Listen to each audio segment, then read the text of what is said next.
আসসালামু আলাইকুম। আমি নাইম, দক্ষিণ কোরিয়া থেকে। আশা করি সবাই ভালো আছেন। সবাইকে স্বাগত জানাচ্ছি আমার ইউটিউব চ্যানেল নাইমিলিতে। তো আপনাদেরকে আরও একবার স্বাগতম আমাদের জনতার আদালত এই প্রোগ্রামে মাঝে মাঝে আমি সামাজিক বিভিন্ন বিষয় আপনাদের সামনে তুলে আনি। তো কিছু কিছু বিষয়ে হয়তো রাজনৈতিক দৃষ্টিভঙ্গি, ধর্মীয় দৃষ্টিভঙ্গি, এমনকি হচ্ছে চাটুকার দৃষ্টিভঙ্গি, তিন শ্রেণীর মানুষ বেসিক্যালি আমরা সমাজে আছি। তো এই দৃষ্টিভঙ্গির কারণে আমার কথাগুলো হয়তো কারো না কারো বিপক্ষে যাবে, আবার কারো পক্ষে যাবে। যাদের বিপক্ষে যাবে কমেন্ট বক্স খোলা আছে, ইচ্ছে মতো গালাগালি করতে পারেন, সেটা আপনাদের রাইট আছে। আমি কমেন্ট কখনো অফ করি না, ইচ্ছে করলে ইউটিউবে আপনার কমেন্ট বক্স অফ করে দেওয়া যায়।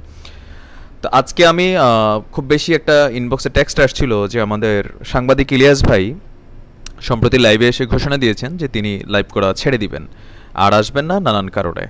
এটা নিয়ে অনেকটা ভিডিও আপলোড করা হয়েছে, অনেকে দেখেছেন। তো আমি আমার ভিডিওর ক্যাপশনটা এরকমই রেখেছি যাতে আপনি ভিডিওটা শোনেন। তো আসলে কি আসবেন না, নাকি আর লাইভ করবেন না, বা তাকে করতে দেওয়া হচ্ছে না, সেটা সম্পর্কে আমি জানাবো। আমি ওনার লাস্ট আপলোড করা কয়েকটা ভিডিও দেখেছি। ইউটিউবে আপাতত ওনার লাইভ স্ট্রিমিং বন্ধ আছে, ফেসবুকে উনি খুব বেশিক্ষণ লাইভে টিকতে পারেন না। আর থার্ড হচ্ছে যে পেজ থেকে উনি এখন বা বিভিন্ন আইডি থেকে ওনাকে আপলোড করতে হচ্ছে। যারা লাইভ করে, যারা সামাজিক ইস্যুতে কথা বলে, যারা বড় বড় সেলিব্রিটি, ইলিয়াস ভাই একজন সেলিব্রিটি মানুষ। কেন? ছোটোবেলায় আমি যখন মনে হয় ক্লাস 4-5-এ পড়ি, যখন থেকে আমি ইলিয়াস ভাইকে চিনতে শিখছি, তো ইলিয়াস ভাইয়ের যেই সমাজের অসঙ্গতিপূর্ণ ঘটনা, রাঘব বোয়ালদের বিরুদ্ধে ওনার যে সাহসী পদক্ষেপ, সাহসী সাংবাদিকতা, সেটার প্রতি আমার সবসময় শ্রদ্ধাবোধ ছিল। মনের একটা জায়গার মধ্যে ইলিয়াস ভাই একজন হিরোর ভূমিকা আমার কাছে আমার অন্তরে জায়গা করে নিয়েছে। তো সেই জায়গা থেকে আসলে ইলিয়াস ভাইয়ের প্রতি আমার ভালোবাসাটা শুরু। তারপর আপনার যত দিন গিয়েছে মানুষটা ভালোবাসার জায়গাটা তত স্ট্রং করছে।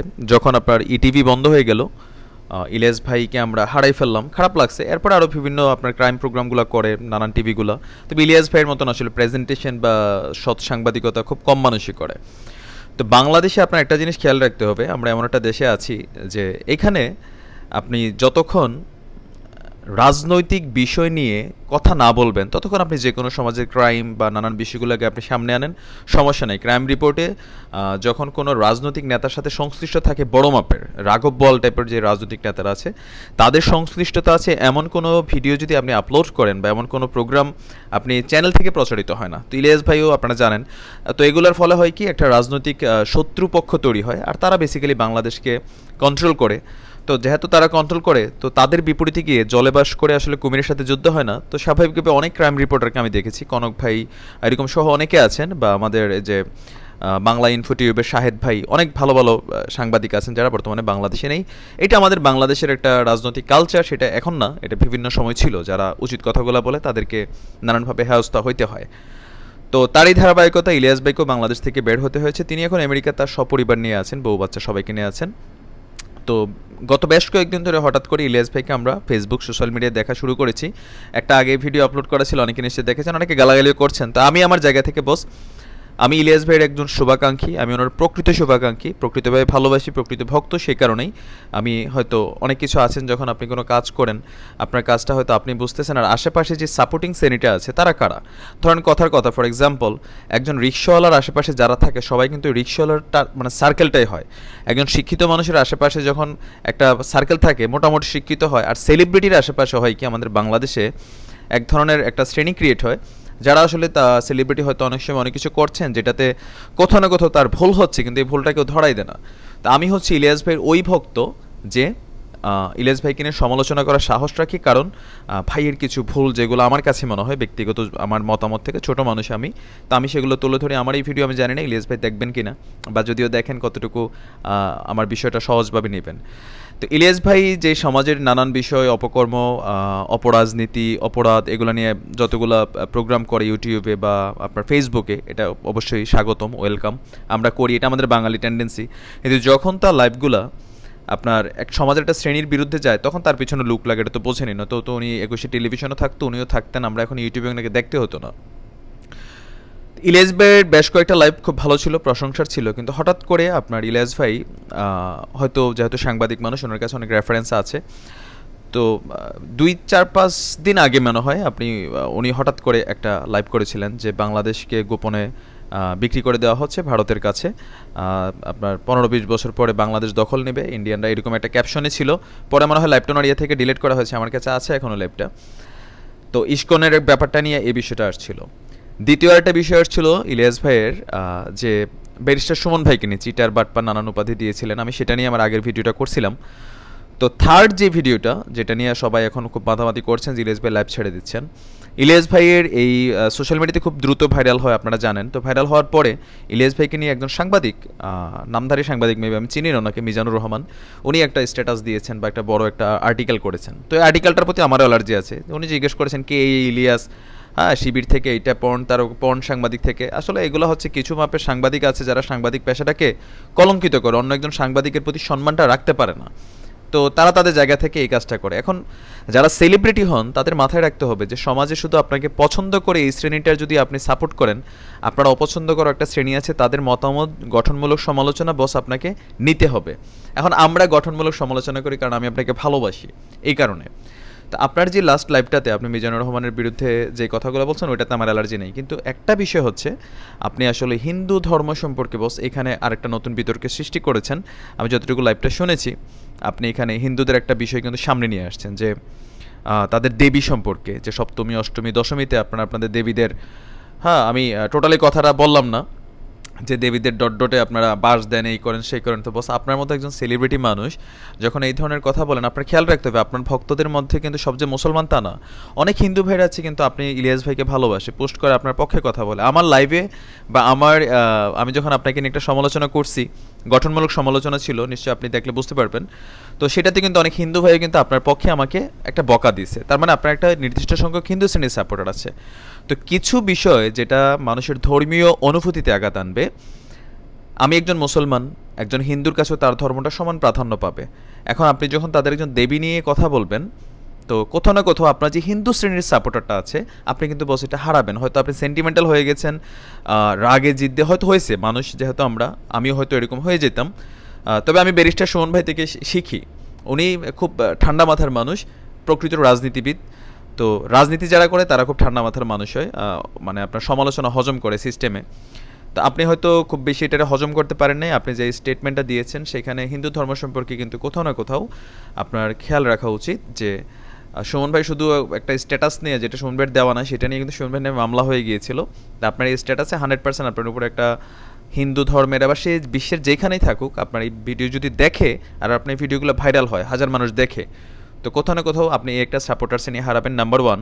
আর এই ঘটনাটাতে যেটা হবে, যে কালকে একজন হয়তো হিন্দু সেলিব্রিটি হতে পারে, সে ভারতের হতে পারে, সে বাংলাদেশের, তার কিন্তু রাইট থাকবে যে আপনি তার ধর্ম নিয়ে গালি দিয়েছেন। সে হয়তো কালকে আমাদের নবী করিম সাল্লাল্লাহু আলাইহি ওয়াসাল্লামকে নিয়ে বা আমাদের কোনো একটা রাসূলকে নিয়ে সে হয়তো একটা বাজে মন্তব্য, একটা বাজে ভিডিও আপলোড করতে পারে।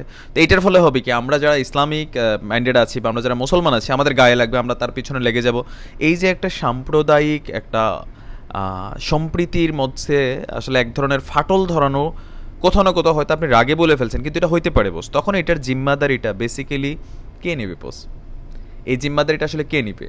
তো আমি আপনার প্রতি সম্মান রেখেই বলি বস, আপনার অনেক ভালোবাসি। আমি চাই না যে এই যে অবস্থানটা সৃষ্টি হবে, আপনার লাইভ বন্ধ করা হবে, এটা সেটা করা হবে, সেটা কিন্তু আমি আগে থেকে বুঝতে পারছি, কারণ অতীতেও আমি দেখেছি অনেক যারা বড় বড় সেলিব্রিটি আছেন তাদের ক্ষেত্রে এই জিনিসটা হয়।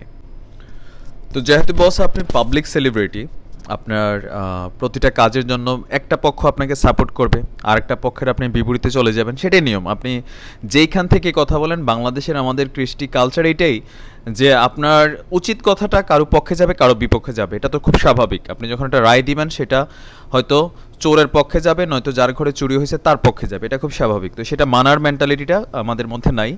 আর বাংলাদেশেও আসলে হক কথা বলতে গেলে আপনার নানান ধরনের ঝামেলা হয়, সেটা শিকার আপনিও হয়েছেন, আমরা জানি।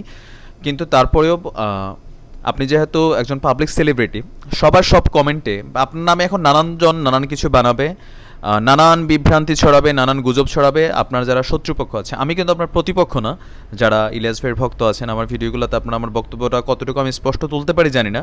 আমি ইলিয়াস ভাইয়ের প্রতিপক্ষ না বা ওনার শত্রু না, আমি আপনার ভালো চাই, আমি বলি না যে আপনি লাইভ বন্ধ করে দেন, আমি বলি না যে আপনি ইউটিউবে আসবেন না, তবে আপনার একটু খেয়াল রাখতে হবে যে আপনি যখন টপিক চয়েস করেন বস, কিছু টপিক আছে যেটাতে কিন্তু সাম্প্রদায়িক ব্যাপারগুলো জড়িত আছে, মানুষের অনুভূতির ব্যাপার জড়িত আছে, সার্বভৌমত্বের ব্যাপার জড়িত আছে।